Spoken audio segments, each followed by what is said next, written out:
Today we're starting a series looking at how each planet flows through each ascendant.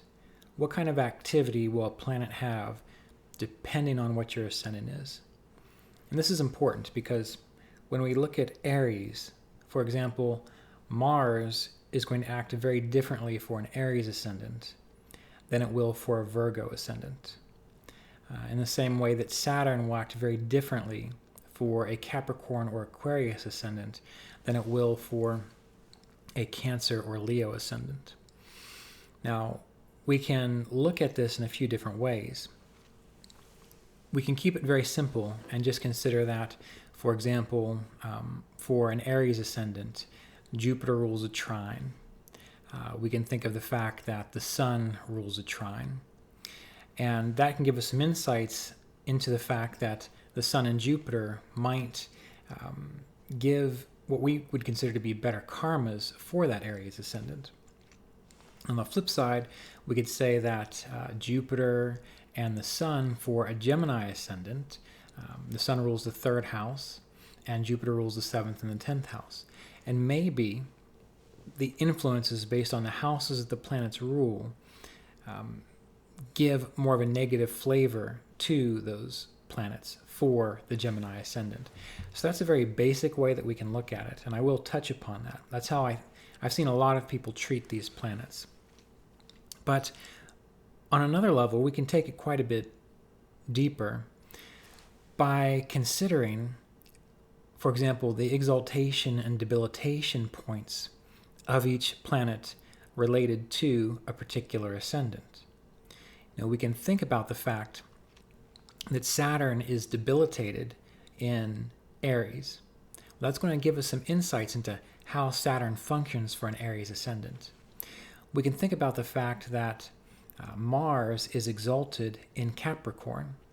That's going to give us insights into what Mars might actually be doing for a Capricorn ascendant. So my goal here is to start looking at planets primarily by considering the house lords to the ascendant for each planet based on that ascendant.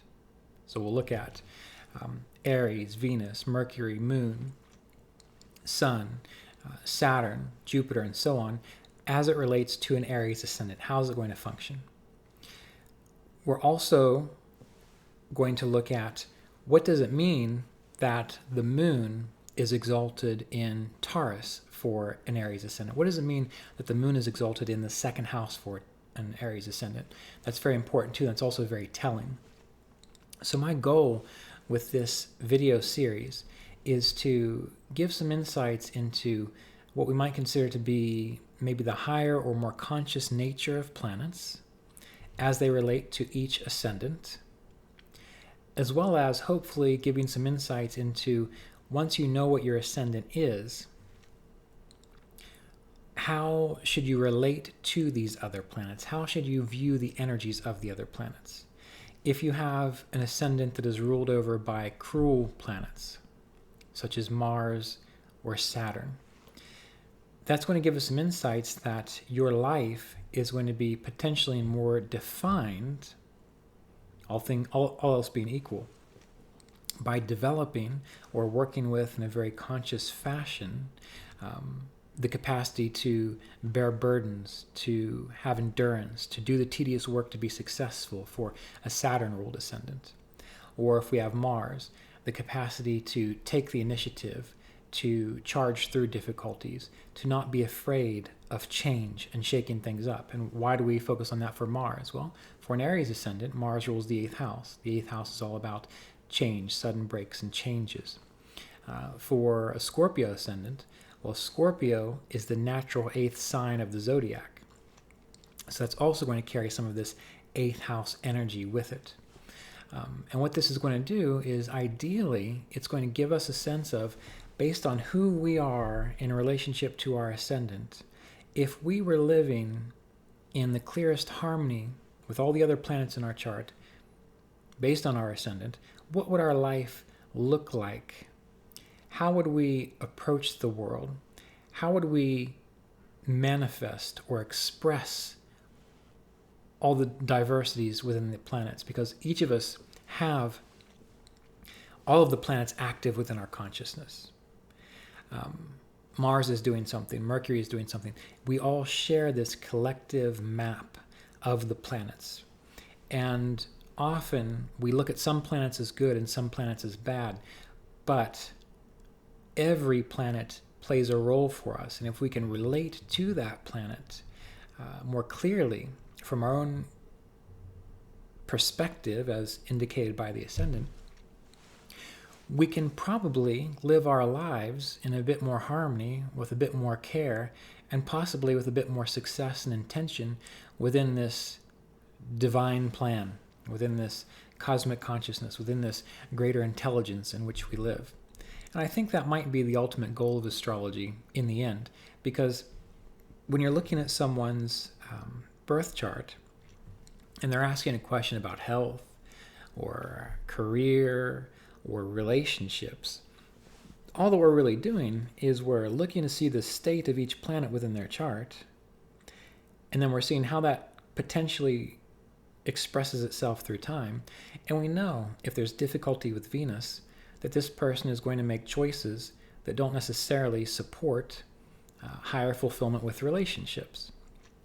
So if I see a transit triggering that Venus, or if I see a dasha where that Venus is becoming activated, I can say you're probably not going to have much fulfillment in relationships during that time. Excuse me.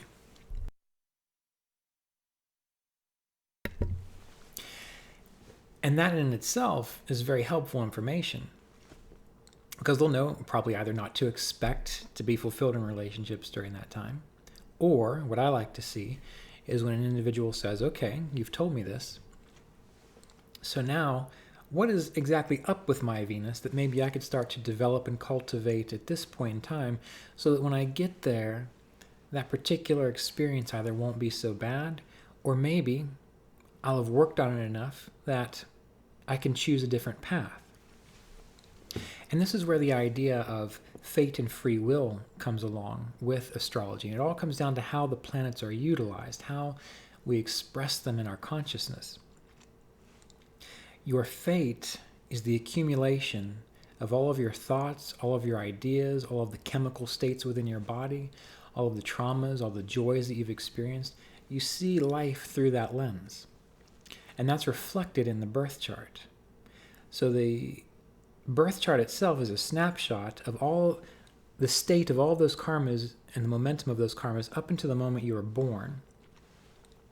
From the moment you're born, if you're on autopilot for the next 18, 20, 30, 40, 50 years, that's why an astrologer can really usually predict very well, hopefully, what may occur in your life. Even if it's just general themes, that's extremely helpful. Because most people don't try to cultivate these planets or try to understand how to work with these planets. And that's because it's hard to change how you see the functionality of Mars or Saturn or Venus when you've already been conditioned repeatedly to see the world in a certain way. It's like trying to jump out of your own skin. It doesn't seem right. But we have to remember that astrology is just simply the patterns of our karmas. And where do those patterns have to start? Somewhere. And we're not going to get into that debate about where they start, because that'll just take us into the chicken and the egg. But what we do know is that no matter where it started, every thought, every intention puts momentum in a little bit different direction. And if you're totally scattered, well, that's why you never get anywhere, because you've got it going too many different directions. If you're hyper-focused on a negative path, that's why you experience the negative path. If you're hyper-focused on a positive path, more than likely you will have a chance to experience more positive things. Keep in mind that we live in a world of over 7 billion people, and the people in our lives, our friends, our relatives, they have their own paths as well. And just like when two bodies come together or come close to each other, they may start to mimic each other, they may run into each other. So the people that you spend time with and how you think will also impact the trajectory of all of this.